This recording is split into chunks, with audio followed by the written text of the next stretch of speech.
Welcome to HQ Midday on this Monday. I'm Tommy Tran. This is a look at the NFL Sunday slate. Early morning started out in London. Vikings taking care of the Browns. And then we had the Eagles and Bills both lose at home. And they were the last unbeatens coming into the week. Fourth time since 1970 that we do not have an undefeated team through week 5. How about tonight? No double dip, just the one standalone game. Chiefs and Jaguars. Kansas City just one turnover coming into the week, tied for the fewest in the NFL. The Jags, meanwhile, turned the ball over more than anybody in the league. 13 coming into the matchup Monday night with Patrick Mahomes and Trevor Lawrence on the other side. So let's talk about tonight's game. We've got Ran Carthon and Douzable, our standard Monday crew, getting you ready for Monday Night Football. And guys, we're going to break down, of course, the X's and O's and storylines. But one of the storylines coming into this is throwback uniforms, which we saw some teams do, like the Bucs and the Seahawks over the weekend. Prowler uniforms. So we're going to do a bit of a fit check of what we think the Jags are going to look like tonight. Lige, I'm going to give you first word in terms of the product that we'll see on the field. Well, first and foremost, talking about the actual uniforms, as a proud ex-Jaguar player, I know everybody, I'm synonymous with being a Jet player, but that was my second longest tenure. You see it right there. Oh, there it is. It's going to be similar to something like this, except for they're going to have the Jaguar on the side. That tail was always clean. Now, again, when I wore it, we were sponsored by Reebok, but so there was only so much you could do swag-wise. And with white pants, it's always kind of hard to swag things out. We had, I believe, white and black cleats with that. So I'm looking forward to seeing this throwback. We saw yesterday with the Bucs and Seahawks, that was a really clean uniform game there. So I'm excited to see what these throwback Jaguar uniforms look like. I'm hoping that, I think it was, the 75th season where you wore the throwback uniforms kind of all season long. We need another season like that because these throwback uniforms are clean. You mentioned the Bucs and Seahawks game. I always love to see the Niners in their throwback uniforms with the shaded number. These throwback uniforms, league officials, please, can we just have a whole season? Are you sure that Pittsburgh, you want the Bumblebee Pittsburgh? Now, that's too I was going to say, not that far back. When we throw back, I'm talking more like a toss back to the backfield. We're not going way, way back. But these unis are clean. Because, like Alicia, you talked about the pants and the matchup. To me, the easiest way to swag out is with the socks. Yeah, for sure. The socks make a real difference because of what you can do with it. Now, the official thing is you got to have an inch of white shown. I tried to barely show any. but it's the variation of the socks. The socks is what help really give you swag to the uniform. So they wear these Prowler uniforms 4 times this year. And you say it's not enough. They need to have a season where they can run on 4. They'll also be wearing them, by the way, week 14 and week 18. All right, let's get to some of the nitty-gritty here. I mentioned sort of strength on strength when it comes to turnovers. And start with Jacksonville, which 3-1 could arguably be 4-0 against that game with the Bengals. Lige, league-leading 13 takeaways. We saw what they did against San Francisco last week as well. What stood out to you? What continues to stand out to you about that? Anthony Campanelli, the defensive coordinator, has brought a new energy to this Jacksonville Jaguars defense. They're an attacking style defense. He allows it so their guys up front can get one-on-one opportunities. Case in point, game on the line last week, Eric Armstead, the revenge game, right? He's able to beat the center, get the sack fumble, and they win that game. And you talked about it. This is a stark trash from what they did in 2024. You see it last in the NFL. Right now, they're leading the NFL. I believe they have the most forced turnovers in the first 4 games since 2018 from the Cleveland Browns. And adversely, you talked about it, Tommy, the Chiefs don't give the football away, right? Matter of fact, they're 39-0 when they win the turnover battle. They only have given the ball away 1 time this season. Me and Rand have been talking ad nauseum. The ball is everything. And for the Jacksonville Jaguars, they turn it over. For the Chiefs, they hold on to the football. And you talked about it, good on good. Lige hit the numbers. You got 13 takeaways by the Jags defense, only to 1 for Kansas City. But I want to talk about points off of turnovers. So you coming into this season off of those turnovers, the Jags have 41 points off of turnovers, and that is huge for this offense because typically when you get these turnovers, it's in the shortened field, right? And you want to come away with that from those turnovers with points, and they have been able to do that. And you talk about a stark contrast from last year to this year. Last year, they only had 9 turnovers on the whole season and only 25 points on the whole season from turnovers in 2024. And they're averaging 3+ turnovers a game now. So this defense has been very opportunistic and has given this offense some shortened fields to get points. Just to follow up, though, Lige, offensively, what then do you need to see out of Trevor Lawrence here ETN, BTJ, Travis Hunter and company on that side of the ball. I'm so glad you brought that up, Double T, because this is a big game for Trevor Lawrence. National stage versus a Super Bowl winning quarterback in Patrick Mahomes. A lot of people have wondered, when is Trevor Lawrence going to take that next step into going into that upper echelons of quarterbacks? They paying him like a top 10 quarterback in the league, but when are we going to see it on the field? First and foremost, they got to get Brian Thomas going. On offense, it's ridiculous to have that type of player not lead you in receiving. Their tight end, Britton Strange, right now leads them in the receiving yards.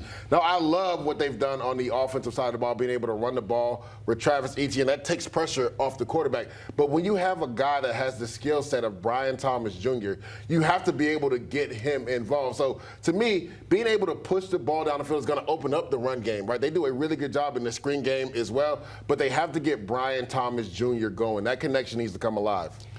So from Steve Spagnuolo's point of view, how do you think he's approaching this offense schematically tonight, you think, Ran? Well, I think personally they got to start with stopping this run game, right? This run game is ranks 4th in the league coming into the game, averaging 144 yards a game. You see Etienne, even after all the games yesterday, and their stats being included, Trevor Etienne is still 5th in the National Football League in rushing.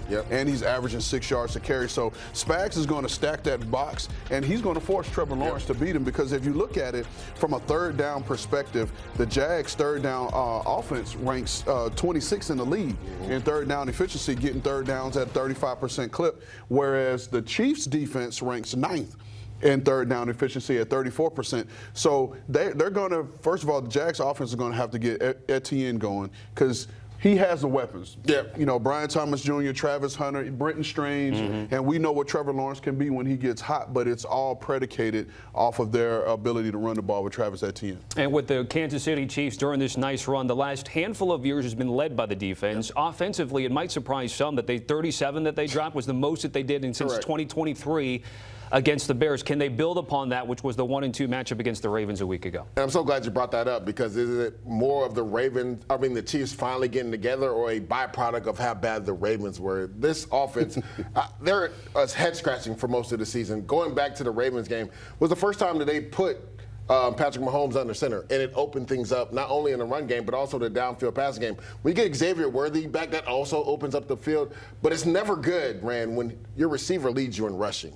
He led them in rushing versus the Ravens, and obviously led them in receiving as well. So I want to see, can they take another step with this offense? Was this a byproduct of how bad the Ravens are? Because we just saw the Houston Texans, who have been abysmal offense, drop a 44-piece on the head top of the Baltimore Ravens. So I want to see, because is this Chiefs team back to what they were, where they were executing at a high level on offense? Yes, they're not as explosive as they used to be in the back in years past, but Xavier Worthy coming back helped them a lot. And I think just having the downfield threat and speed of Xavier Worthy really stretched the field, not only vertically but horizontally. Correct. And what does that do? That gives Travis Kelce more room to operate underneath, and Juju Smith-Schuster and all those guys. But you talked about it. The run game was really starting to pick up in this last game. And it could have been, like you said, a byproduct of what the Baltimore defense looks like right now at its current state.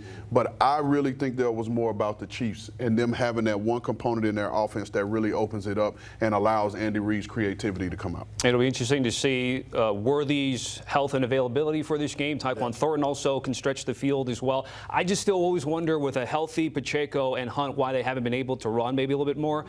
Offensive line continues to be an issue, but Patrick Mahomes has had no issues against the Jags. I still remember that 2022 season when he got hurt with a high ankle sprain. Chad Henne came back in, actually. They still went on to the Super Bowl, beat the Eagles that particular season. But Mahomes in the Jags' lifetime, a perfect 5-0, Lige. He's owned like he owned a lot of teams. He has, right? And you talked about it. He's 5-0 versus them. I think 4-0 versus the 49ers. So he's been really good. And you see his numbers right there versus the Jacksonville Jaguars, completing over 70%. Averaging over 300 passing yards per game. He just knows how to show up in primetime, and more specifically against the Jacksonville Jaguars. So this will be an interesting game, right? Road trip for them going to Duval County. I'm sure it'll be ruckus there, which you don't really equate Duval being ruckus. That's right? what I was going to say. When was the last but time we I heard that believe one? because of how well the Jaguars have played this year, and this is a game on national television, they want to show well that fan base. People may not know this. Duval County is the biggest county in the United States. So land-wise, there's a lot of people and there's a lot of fans there. So this will be a big game for Jacksonville. It'll be big, a chance to prove themselves, to continue their 4-1 push, to not only be a player in the division, but in the AFC. So, Ren, when you take a look at the game tonight, who do you like? I'm going to roll with the Chiefs. I'm going to roll with the Chiefs just because I like where they're going. I like them having, and you talked about it. We'll see how healthy Xavier Worthy really is, because I think he's the X factor. And if he's not healthy, then it could be in a game that can be decided late. But I think if he's healthy and he's able to do what he's done in last week, I think this Chiefs team kind of runs away. All right. Lee J, you were not here last year. We had Logan Ryan in, so I had to take the ATS duties. By the way, I went 2-0. No pressure here. Okay, So no pressure. Yeah. No pressure. I'll have you go first, and I think, though, we're on the same page here. So Yeah, I'm taking the Jag with the points. Yes, I know Patrick Mahomes is on the Jaguars. He's 5-0. But when you look at Trevor Lawrence, against the spread, the last 2 seasons as an underdog, he's 5-2-1. I believe this is a spot where they want to keep pace with the Indianapolis Colts. A lot of people didn't expect the Colts to be where they're at. But right now, only 1 loss on the season, just like the Jaguars. I'm not sure if they outright win. But again, I love Trevor Lawrence's pass when it comes to being an underdog. 5-2-1 over the last 2 seasons. I believe Jacksonville, with that defense, and as stingy as they are, taking the football away, they keep this game close. Give me the points with the Jaguars. I'm with you. Anything north of a field goal is good for me. And that Worthy stuff is big, though, because if he was 100%, I might have been changing my mind right now, but I don't think he's going to be 100%. So I'll take the hometown team plus the points. Guys, certainly appreciate it. A lot of conversations about Sunday happening in the recap show with Ran, Haley Sutton, Pete Prisco, and Damian Harris. Make sure you check them out Sundays at 8:20 Eastern. Go a good, hour and a half getting you all caught up on the day's events.